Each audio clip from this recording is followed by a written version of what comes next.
बूढ़ी आत्मा का घर। एक नाटकीय हॉरर कथा। बूढ़ी औरत का नाम था शांति। शांति देवी।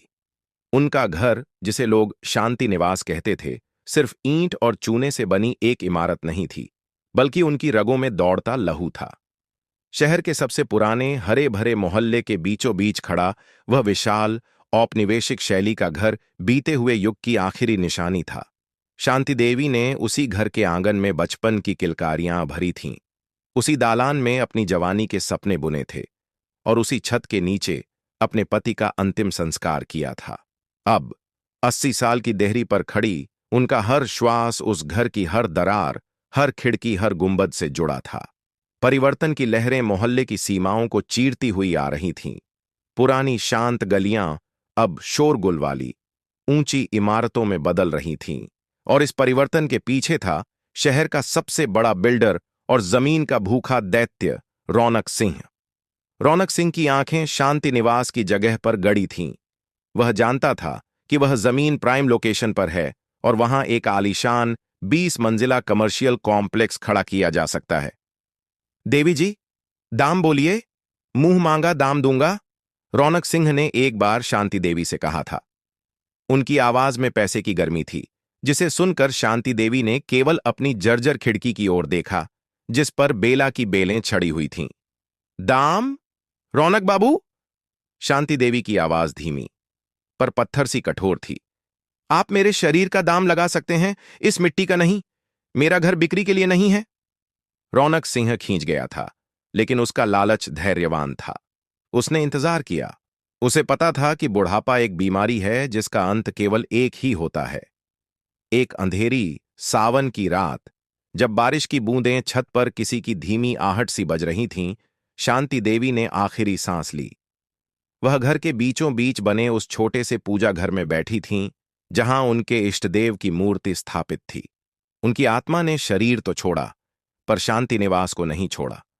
उनकी आंखों में घर के लिए प्रेम था, जो अब एक अजेय, भयानक अधिकार में बदल चुका था। अगले ही दिन उनके दूर के भतीजे, जिन्हें शांति देवी मुश्किल से पहचानती भी नहीं थीं, शहर में आ धमके। उनकी आंखों में नमी नहीं, बल्कि रौनक सिंह द्वारा ऑफर की गई बड़ी रकम की चमक थी। 10 दिन के भीतर कागजात तैयार हुए, हस्ताक्षर हुए और शांति निवास रौनक सिंह की संपत्ति बन गया।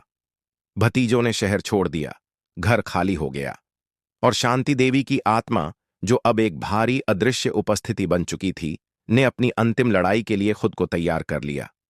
पहले दिन रौनक सिंह ने विध्वंस डिमोलिशन की टीम भेजी। 21 मजदूर और एक विशाल बुलडोजर। एक दिन का काम है, फोरमैन जगदीश ने कहा। लेकिन काम शुरू होते ही अजीबोगरीब घटनाएं शुरू हो गईं। बुलडोजर का इंजन स्टार्ट होते ही भयानक आवाज के साथ बंद हो गया, जैसे अंदर कोई चीज टूट गई हो। मिस्त्री को कुछ नहीं मिला। फिर जब मजदूरों ने पहली दीवार तोड़ने के लिए हथौड़े उठाए, तो उन्हें एक तीव्र बर्फीली हवा का झोंका लगा, जो गर्मी के बीच आया था। हथौड़े उनके हाथों से छूटकर गिर गए। दोपहर में जगदीश ने खुद एक मजदूर को पुरानी रसोई की एक दीवार पर छेनी मारने को कहा। जैसे ही छेनी दीवार को छूने वाली थी, मजदूर चीखा और पीछे हट गया। क्या हुआ रमेश? जगदीश ने डांटा।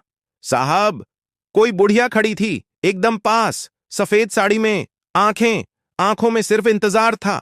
रमेश हाँफ रहा था। जगदीश ने, एक अनुभवी फोरमैन ने, देखा कि दीवार पर कुछ नहीं था, लेकिन उस मजदूर का डर सच्चा था। उस दिन सिर्फ एक छोटी सी कोठरी की दीवार गिरी और 8 मजदूरों ने काम करने से इनकार कर दिया। अगले 3 दिन तक यही सिलसिला चलता रहा। कभी कोई सीढ़ी से गिरता, पर चोट नहीं लगती, बस एक अजीब सा धक्का महसूस होता। कभी लोहे के छड़ों को उठाते वक्त उन्हें लगता जैसे वे छड़ें गर्म हो गई हों या एकदम ठंडी। एक रात चौकीदार ने घर के मुख्य दरवाजे पर जलते हुए दिए की रोशनी देखी, जो दरवाजे के बंद होते ही बुझ गई। रौनक सिंह शहर में अपनी प्रतिष्ठा पर इस रुकावट को बर्दाश्त नहीं कर सकता था। यह अंधविश्वास है। मेरे 20 करोड़ फंसे हैं उस जमीन में। यह सब मजदूरों का नाटक है, उसने फैसला किया। 5वें दिन शाम को उसने अपने मैनेजर को वापस भेज दिया और खुद एक सुरक्षा गार्ड के साथ रात बिताने के लिए शांति निवास पहुंचा। उसका इरादा था कि वह अपनी आंखों से देखे कि वहां क्या गड़बड़ है और मजदूरों को झूठा साबित करे। रात गहरी थी। रौनक सिंह ने घर के ड्राइंग रूम में एक फोल्डिंग चेयर पर बैठकर दरवाजों को खुला छोड़ दिया ताकि हवा आ सके। उसकी बगल में टेबल पर एक पुरानी धूल भरी किताब रखी थी। जैसे ही रात के 2 बजे घर के अंदर की चुप्पी इतनी गहरी हो गई कि रौनक सिंह को अपने दिल की धड़कन स्पष्ट सुनाई देने लगी। उसने सुरक्षा गार्ड को चाय बनाने के लिए कहा, जो पीछे की रसोई में चला गया। तभी रौनक सिंह ने महसूस किया कि हवा का बहाव बदल गया है। खुली खिड़कियों से आने वाली हवा अचानक रुक गई। कमरे के तापमान में एक अचानक गिरावट आई, जैसे किसी ने हीटर बंद करके फ्रीजर का दरवाजा खोल दिया हो। रौनक सिंह ने उठकर खिड़की की ओर देखा। बाहर की स्ट्रीट लाइट स्थिर थी, पर उसके कमरे के अंदर एक अस्पष्ट सी परछाई दरवाजे के पास जमीन से उठती हुई दिखाई दी। कौन है?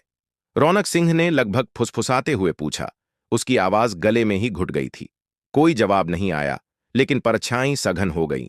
वह धीरे धीरे, बहुत धीरे धीरे एक बूढ़ी औरत के रूप में ढलने लगी।